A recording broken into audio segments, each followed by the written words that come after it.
He wandered quietly through the memorial. Security followed. Is he confused? But he stopped at a wall and placed his hand on 3 names. He wasn't lost. He was coming home. The Vietnam Veterans Memorial stretched across the National Mall like a black granite wound in the earth, its polished surface reflecting both the sky above and the faces of visitors who came to remember friends, family members, and fellow soldiers whose names were etched forever in stone. Among the steady stream of tourists and mourners was an elderly man who moved slowly through the crowds, his steps seemingly random, his direction unclear to the security personnel who had begun following him with growing concern. Officer Janet Rodriguez had been working memorial security for 3 years, long enough to recognize the signs of visitors who might need assistance or intervention. The elderly man she had been observing for the past 20 minutes displayed behavior that suggested confusion or disorientation, wandering without apparent purpose, stopping at random locations, studying the memorial's layout with the kind of uncertainty that often indicated cognitive difficulties or simple unfamiliarity with the site's organization. His appearance reinforced her concerns about his mental state. His clothes were somewhat disheveled, his hair uncombed, his overall presentation suggesting someone who might be dealing with memory problems or other age-related challenges that could make navigating the memorial's complex layout difficult or distressing. Rodriguez had seen similar cases before and understood the importance of providing assistance before confusion became distress for visitors dealing with emotional or cognitive challenges. Welcome to Silent Salute. Before we continue this moving story, tell us in the comments from which city in the world are you watching this video today. And if you think stories like this need to be heard, hit that subscribe button to support the channel. We're growing every day, and I sincerely thank you for being a part of it. Frank Sullivan had been planning this visit for months, ever since his doctor had told him that his advancing Alzheimer's disease would soon make such trips impossible. At 74, he understood that his window for making meaningful journeys was closing rapidly, that the memories he wanted to honor and the names he needed to find might soon be beyond his ability to locate or comprehend due to the progressive nature of his condition. The memorial held profound personal significance for Frank, though his current appearance and behavior masked the deep emotional preparation that had brought him to Washington. His seemingly aimless wandering was actually a careful search pattern, methodical despite appearing confused, as he worked his way through the memorial's sections looking for specific names that had haunted his memory for 50 years since his return from Vietnam. Frank's military service in Vietnam had ended abruptly in 1969, when a mortar attack on their firebase had killed 3 of his closest friends while he had been away on patrol. The guilt of surviving when they hadn't had shaped every day of his life since, and he had promised himself that he would someday visit their names at the memorial that had been built to honor the fallen. The advancing Alzheimer's had accelerated his timeline, forcing him to make this pilgrimage while he still retained enough cognitive function to navigate the memorial and locate the names he needed to find. His family didn't know about this trip. He had told them he was visiting a cousin, because he understood they would have insisted on accompanying him, and this was something he needed to do alone. Officer Rodriguez approached Frank carefully, her training emphasizing the importance of respectful intervention when dealing with visitors who might be experiencing difficulties. Her voice was gentle as she asked if he needed assistance, if he was looking for someone specific, if there was anything she could do to help him navigate the memorial's layout or find the information he was seeking. Frank's response was polite but vague, acknowledging her concern while maintaining that he was fine, just taking his time to see the memorial properly. But Rodriguez noticed that his eyes kept returning to specific sections of the wall, suggesting that his wandering might be more purposeful than it appeared, even if his method seemed disorganized and potentially ineffective. The conversation revealed that Frank was indeed looking for specific names, but when Rodriguez offered to help him use the memorial's directory system, he seemed confused about the details, unsure of exact spelling, uncertain about service dates, unable to provide the specific information that would make the search efficient. His cognitive challenges were evident, but so was his determination to complete whatever mission had brought him to the memorial. Rodriguez made the decision to accompany Frank discreetly, understanding that his search was important to him, while recognizing that his cognitive state might make it difficult for him to navigate the memorial effectively without some form of guidance. Her approach was to provide assistance without making him feel incompetent or drawing unwanted attention to his difficulties. As they walked together, Frank began sharing fragments of memories about his time in Vietnam, stories that came in disconnected pieces but gradually revealed the emotional weight he was carrying. He spoke about friends who had been like brothers, about promises made and kept, about guilt that had followed him through 50 years of civilian life since his return from the war. The names he was seeking belonged to soldiers who had died during a mortar attack on Firebase Charlie in 1969, an engagement that had lasted only minutes but had changed the trajectory of Frank's life forever. He had been on patrol when the attack occurred, returning to find his 3 closest friends among the casualties, their deaths occurring while he was safe in the jungle performing routine reconnaissance duties. Rodriguez began to understand that Frank's apparent confusion was actually the result of overwhelming emotion combined with cognitive decline, that his inability to provide specific details wasn't just memory loss, but the psychological impact of trauma that had never been fully processed. His wandering pattern made more sense when viewed as the search of someone trying to honor fallen comrades while fighting against his own failing memory. The breakthrough came when Frank suddenly stopped walking and stared at a specific section of the memorial wall. His demeanor changed completely, his confusion seeming to lift as he approached the black granite with purpose and recognition that had been absent during his earlier wandering. Rodriguez watched as he reached out with trembling hands to touch 3 names etched in the stone. The transformation was immediate and profound. Frank's apparent disorientation disappeared as he placed his hand on each name, speaking quietly to friends who had been dead for 50 years but were somehow present in that moment. His words were clear and coherent, his memory sharp as he recalled specific details about each soldier, their personalities, their hopes, their final moments together. Rodriguez realized she was witnessing something far more significant than a confused elderly man needing assistance. Frank Sullivan wasn't lost at all. He had been navigating through decades of guilt and grief to reach this moment of connection with fallen comrades. His apparent confusion had been the struggle of someone fighting against cognitive decline to complete a mission of love and remembrance. The names on the wall belonged to Private First Class Michael Torres, Corporal James Patterson, and Specialist Robert Kim, soldiers who had served alongside Frank in the 1st Infantry Division during some of the most intense fighting of the Vietnam War. Their deaths had occurred during the final weeks of Frank's tour, leaving him with survivor's guilt that had influenced every day of his subsequent civilian life. Frank's conversation with his fallen friends was both heartbreaking and beautiful, as he updated them on his life, apologized for surviving when they hadn't, and expressed gratitude for friendships that had sustained him through 50 years of missing them. Rodriguez found herself crying as she witnessed this private ceremony of remembrance and reconciliation. Other visitors began to notice the elderly man speaking quietly to the memorial wall, his emotional intensity creating a circle of respectful silence around him.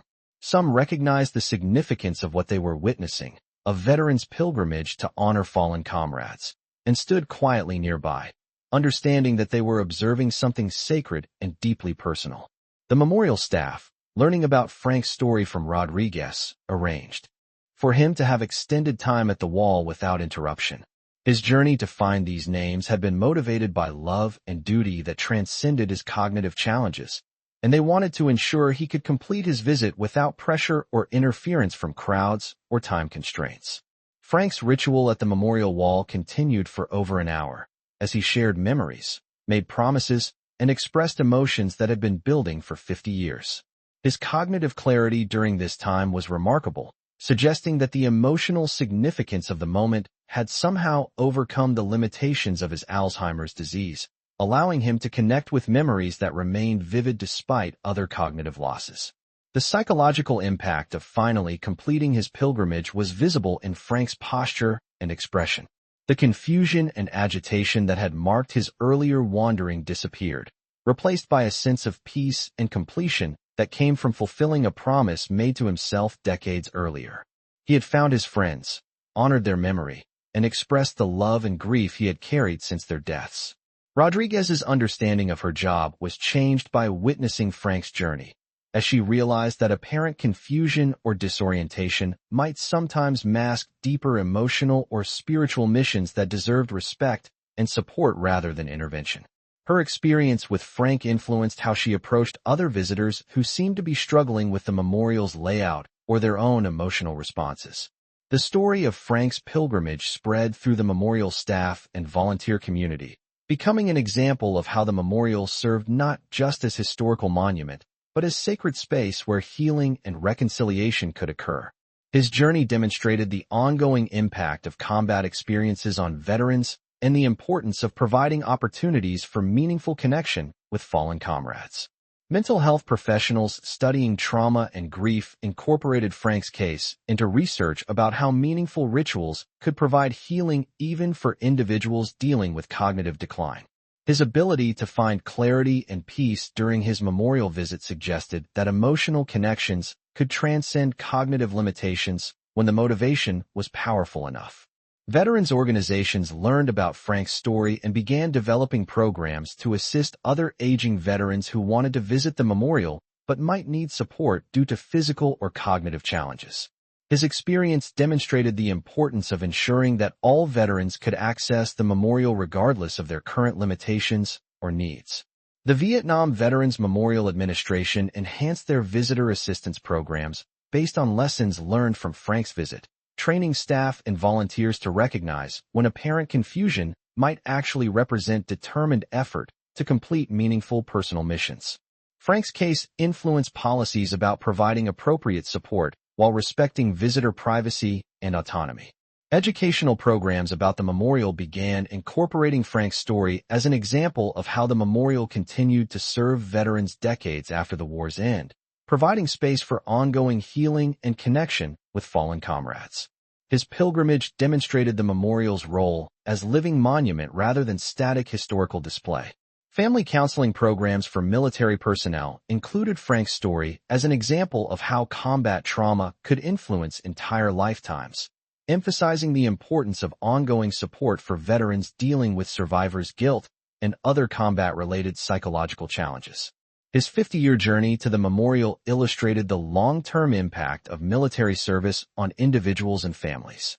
Alzheimer's research programs studied Frank's experience as an example of how emotionally significant events could temporarily restore cognitive function in individuals with dementia, providing insights into the relationship between memory, emotion, and cognitive decline that enhanced understanding of the disease and potential therapeutic approaches. The Memorial's Volunteer Guide program was enhanced by Frank's story, with volunteers receiving training about how to assist visitors who might be dealing with cognitive challenges while searching for specific names or completing personal missions. His experience provided practical guidance for balancing assistance with respect for visitor autonomy. International studies of war memorials featured Frank's pilgrimage as an example of how monuments could serve therapeutic functions for combat veterans, demonstrating the importance of creating spaces where healing and remembrance could occur naturally without formal intervention or structured programs. Congressional testimony about veteran health care included references to Frank's case as an example of how non-medical interventions, such as memorial visits, could provide psychological benefits for veterans dealing with combat trauma and cognitive decline. His story influenced discussions about supporting veteran access to meaningful experiences and locations. The academic research studying Vietnam veteran experiences incorporated Frank's story into analyses of long-term psychological impacts of combat service, understanding that his 50-year journey to the memorial represented broader patterns of delayed grief processing and survivor guilt that affected many veterans of the conflict. Medical professionals treating veterans with Alzheimer's disease learned about Frank's experience and began incorporating memorial visits and similar meaningful activities into treatment plans, understanding that emotional connections could sometimes overcome cognitive limitations in ways that traditional therapies might not achieve. Years later, Frank's story continued to influence how the Vietnam Veterans Memorial served visitors, with his experience providing guidance for staff and volunteers about recognizing and supporting the diverse ways that people connected with the memorial's meaning and purpose. The memorial wall where Frank had found his friends' names became a place of particular significance for staff and volunteers who had witnessed his pilgrimage, serving as a reminder that each name represented not just individual loss, but ongoing impact on survivors who carried memories and grief across decades of civilian life. Sometimes those who appear most lost are actually closest to finding what they've been searching for throughout their entire lives. Sometimes confusion masks determination, and wandering represents the most direct path to a destination that matters more than any conventional navigation could understand. Frank Sullivan had traveled to Washington not just to see a memorial, but to complete a mission of love that had sustained him through 50 years of survivors' guilt and cognitive decline. When he finally placed his hands on his friends' names, he wasn't lost anymore. He was exactly where he needed to be, completing a promise that transcended time, memory, and the progressive challenges of Alzheimer's disease. The institutional changes at the Vietnam Veterans Memorial following Frank's visit influenced how memorial staff approached visitors who might be dealing with cognitive challenges or emotional distress. His case became a model for providing compassionate assistance while respecting individual autonomy and the personal nature of memorial visits. Military hospitals treating veterans with Alzheimer's disease incorporated Frank's experience into therapeutic programs, understanding that meaningful activities connected to military service could provide temporary cognitive clarity and emotional healing that traditional medical treatments might not achieve as effectively. The research conducted by neurologists studying Frank's case contributed to understanding how emotionally significant experiences could override cognitive limitations in patients with dementia, providing insights that influence treatment approaches for veterans dealing with similar combinations of combat trauma and degenerative neurological conditions. Veteran family support programs included Frank's story in counseling sessions for relatives dealing with aging military family members who had cognitive decline, demonstrating how meaningful activities could provide connection and purpose even when traditional communication became difficult due to progressive memory loss. The National Park Service enhanced training programs for memorial staff based on lessons learned from Frank's visit, ensuring that personnel could recognize when apparent confusion might actually represent determined efforts to complete important personal missions that deserved support rather than intervention. Educational materials about the Vietnam Veterans Memorial began featuring Frank's story as an example of how the memorial continued to serve veterans decades after the war's end, providing healing opportunities that extended far beyond simple historical commemoration to include ongoing therapeutic and spiritual functions. Congressional testimony about veteran healthcare funding included references to Frank's case as evidence that non-medical interventions could provide significant benefits for veterans dealing with complex combinations of physical, psychological, and cognitive challenges related to military service and aging. The academic research studying delayed grief processing in combat veterans incorporated Frank's 50-year journey to the memorial into analyses of how traumatic experiences could influence entire lifetimes, demonstrating the importance of providing ongoing support for veterans dealing with survivor guilt and other combat-related psychological challenges.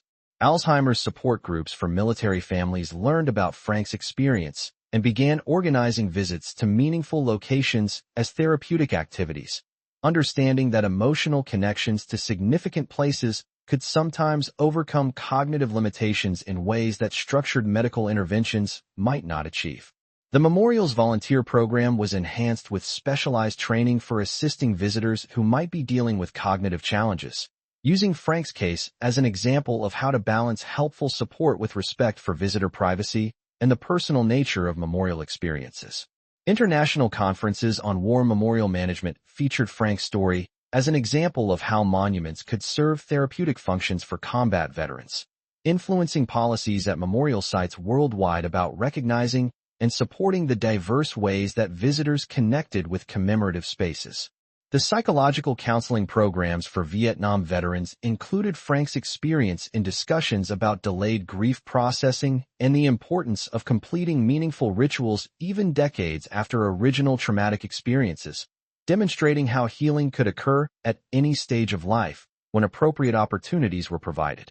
Medical professionals treating combat veterans with dementia began incorporating memorial visits and similar meaningful activities into treatment plans, understanding that emotional connections to military service could provide therapeutic benefits that complemented traditional medical approaches to cognitive decline.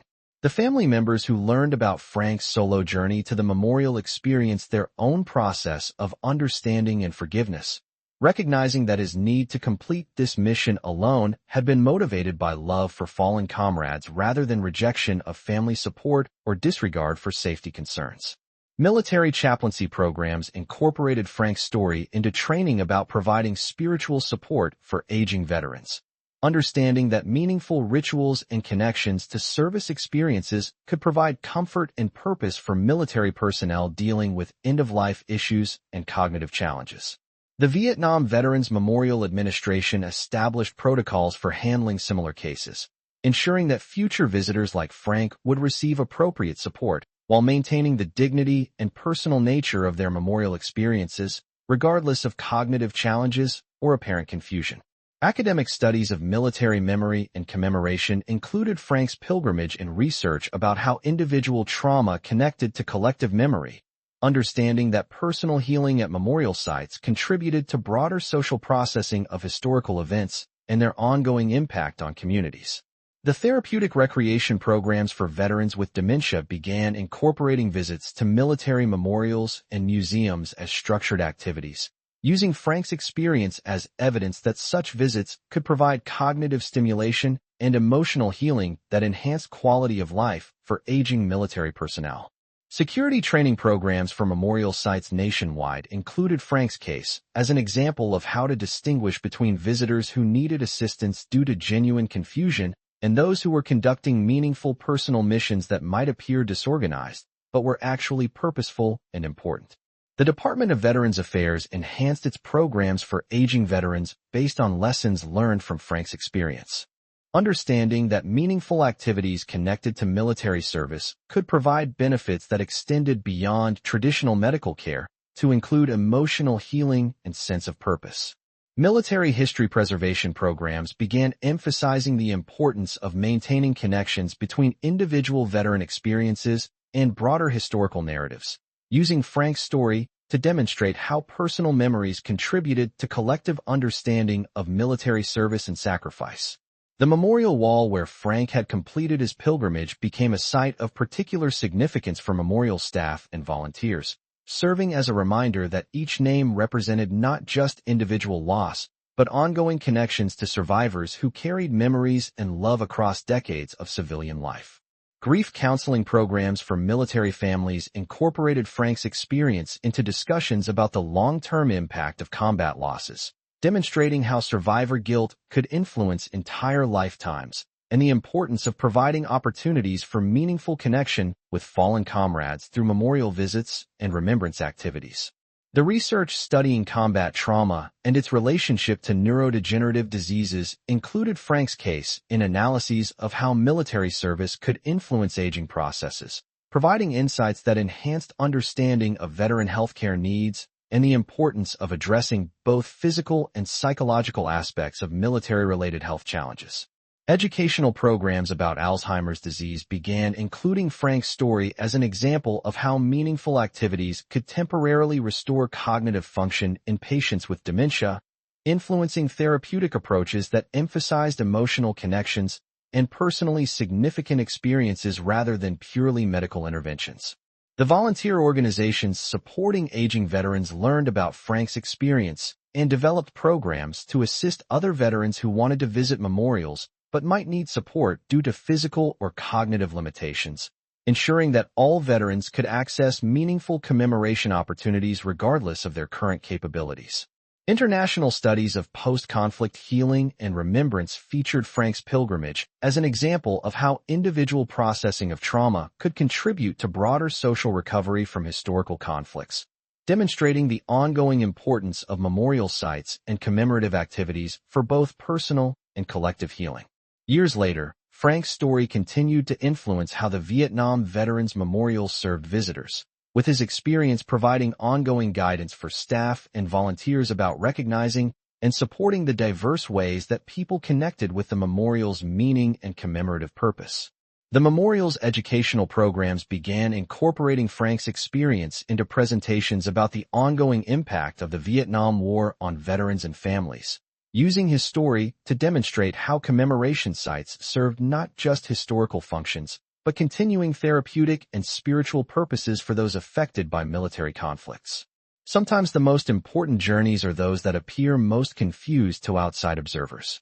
Sometimes cognitive decline cannot overcome the power of love and duty that sustain relationships across decades of separation. Sometimes finding the way home requires walking through apparent lostness to reach destinations that matter more than conventional navigation could ever understand. Frank Sullivan's pilgrimage to the Vietnam Veterans Memorial demonstrated that some missions transcend cognitive limitations when they are motivated by love powerful enough to overcome the progressive challenges of Alzheimer's disease. His journey proved that the heart's navigation system can function even when the mind's compass becomes unreliable, guiding survivors to the connections that matter most. This story was brought to you by Silent Salute. Before we leave you today, here's our question. Have you ever witnessed someone who seemed confused or lost, but was actually on the most important journey of their life? Have you encountered moments when apparent disorientation masked deep purpose and emotional mission? Tell us in the comments about times when you realized that what looked like confusion was actually clarity of the heart. And if you think stories like this need to be heard, hit that subscribe button to support the channel. We'll see you in the next one.